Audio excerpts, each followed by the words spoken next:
ពួករដ្ឋាភិបាលបារាំងដែលចង់ជំរុញល្បឿននៃការផ្ទេរសមត្ថកិច្ចគ្រប់គ្រងកម្ពុជាសាំងស៊ីនឬកម្ពុជាក្រោមឲ្យទៅស្ដេចបាក់ដាយបានឆាប់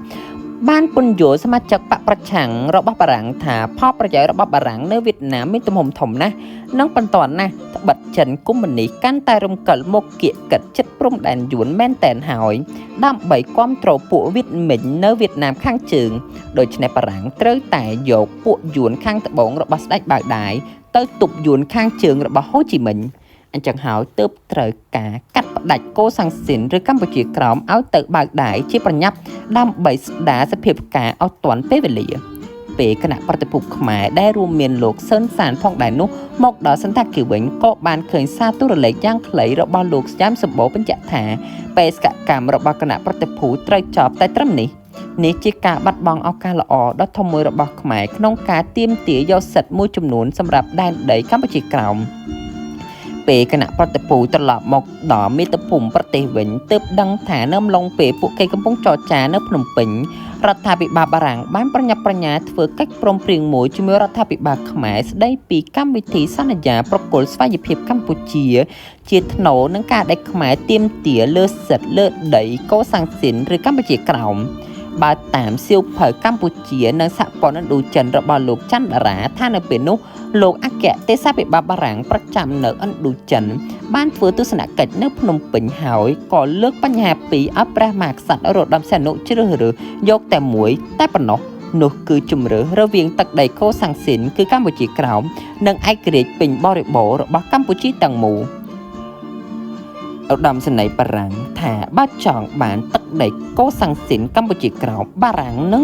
មិនប្រគល់ឯករាជ្យឲ្យខ្មែរនៅពេលនោះទេផ្ទុយទៅវិញបើស្ដេចសីហនុចង់បានឯករាជ្យពេញបរិបូរណ៍ត្រូវតែបាត់បង់ទឹកដីកូសាំងស៊ីនគឺកម្ពុជាក្រោមនេះលេខតាំង77នៅថ្ងៃទី4មិថុនាឆ្នាំ1949បារាំងបានសម្រេចជាផ្លូវការប្រគល់ទឹកដីកម្ពុជាក្រោមឲ្យទៅស្ដេចបាក់ដាយរបស់វៀតណាមចម្លើយរបស់ព្រះជាគឺព្រះអង្គចង់បានឯករាជ្យភាពពេញបរិបូរណ៍ទើបបារាំងអស់កង្វល់ក្នុងការដោះស្រាយបញ្ហាដែលពឹងពាក់លើលេសត្រឹមនេះក្រោយពីព្រះមហាក្សត្ររំលាយរដ្ឋសភាចោលព្រោះពួកសភាភាគច្រើនជាសមាជិកគណៈបកប្រជាធិបតេយ្យជាអ្នកជំទាស់ដំណើរការទទួលឯករាជ្យរបស់ព្រះអង្គក៏ប្រគល់នាទីឲ្យទៅស្ដេចក្រមហ្លួងស៊ីសវត្តមនីពង្សចុះហត្ថលេខាលើគម្រោងឯករាជ្យពីបារាំងរបស់កម្ពុជានៅថ្ងៃទី8វិច្ឆិកាឆ្នាំ1949នោះដោយជោគជ័យឯករាជ្យនេះត្រូវបានប្រកាសផ្សព្វផ្សាយនិងទទួលអបអរសាទរពីបណ្ដាប្រទេសជាច្រើនប្រមាណជាង40ក្នុងអំឡុងពេលប្រមាណជា3ខែបន្តបន្ទាប់គ្នាតែទោះជាយ៉ាងណាក្តីព្រះបាទនរោត្តមសីហនុនៅតែចាត់ទុកឯករាជ្យនេះជាឯកសារឬឯករាជ្យคล้ายមិនពេញលេញសោះឡើយរហូតធ្វើឲ្យព្រះអង្គសម្រេចប្រតិចាប់ផ្ដើមធ្វើនៅរាជបូជនីយកិច្ចទាមទារឯករាជ្យឲ្យពិតប្រាកដមួយចាប់តាំងពីដើមឆ្នាំ1952ចេញពីខេត្តសៀមរាបអូយចង់និយាយថាសូមបញ្ចូលគំនិតខ្ញុំបន្តិចណាអ្នកទាំងអស់គ្នាអេពីសូតថងនេះគឺនិយាយអំពីហេតុអីបានជាយើងបាត់ដីកម្ពុជាក្រោមអញ្ចឹងអ្វីដូចតែគេរៀបរាប់ក្នុងឯកសារនេះគឺអ្នកទាំងអស់គ្នាយល់ហើយគឺបារាំងគាត់ឲ្យសម្ដេចសីហនុជ្រើសរើសថាបើចង់បានឯករាជ្យបាត់ដីកម្ពុជាក្រោមបើចង់បានកម្ពុជាក្រោមគឺបារាំងអត់ឲ្យឯករាជ្យទេអញ្ចឹងចំណុចនេះ